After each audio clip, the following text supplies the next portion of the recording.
Hello guys, আসসালামু আলাইকুম। আশা করি আপনারা সবাই ভালো আছেন, সুস্থ আছেন, সুন্দর আছেন। আমি আবার আপনাদের মাঝে উপস্থিত হয়েছি ছোট্ট একটা গল্প করার জন্য। তা যদি ভালো লেগে থাকে সাবস্ক্রাইব করে বেল বাটন টিপে দিন, বেশি বেশি শেয়ার করুন। এক ভদ্রলোকের দুটো ছেলে, এক মেয়ে।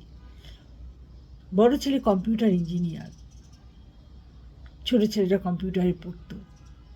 এই ছোট ছেলে একটা মেডিকেল পড়ুয়া মেয়েকে ভালোবেসে ফেলে, এত ভালোবেসে ফেলে যে তাকে সেখান থেকে কিছুতেই ছুটানো যায় না। তার বাবা মা এত কষ্ট করে এত বাধা দিয়েও তাকে আটকে রাখতে পারে নাই। ওদিকে মেয়ের বাবা মা ছেলেকে বারবার না করে দিয়েছে, বকা দিয়েছে, ঢুকতে দেয় নাই, বের করে দিয়েছে।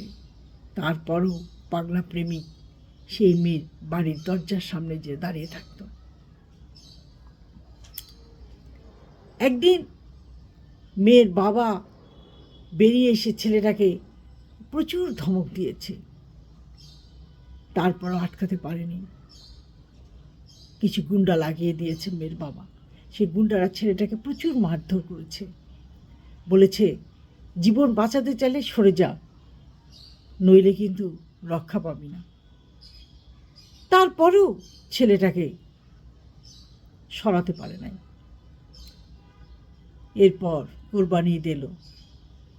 তার মা বলল, গরুর মাংসগুলো তুমি সবার বাড়িতে বাড়িতে দিয়ে আসো। ছেলে কোরবানির মাংস সবার বাড়িতে বাড়িতে দিতে গেছে, আর ছেলে ফিরে আসেনি। তার মা বাবা পাগল হয়ে গেছে, খোঁজ খোঁজ খোঁজ, ছেলে কোথায় গেল খুঁজতে শুরু করলো।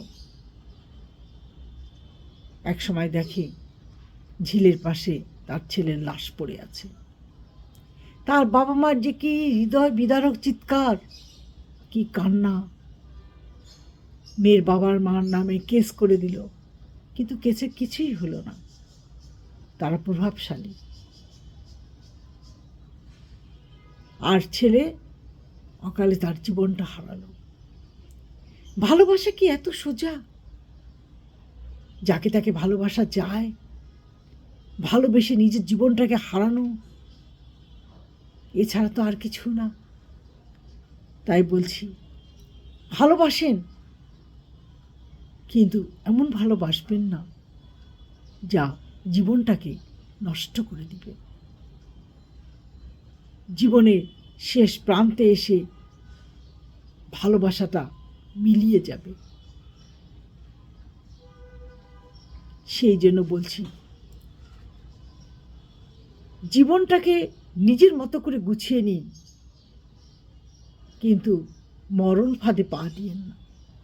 তাহলে একবার মরণ ফাঁদে পা দিলে সেখান থেকে বের হওয়া যাবে না। আজ এই পর্যন্ত। ভালো থাকেন, সুস্থ থাকেন। আল্লাহ হাফেজ।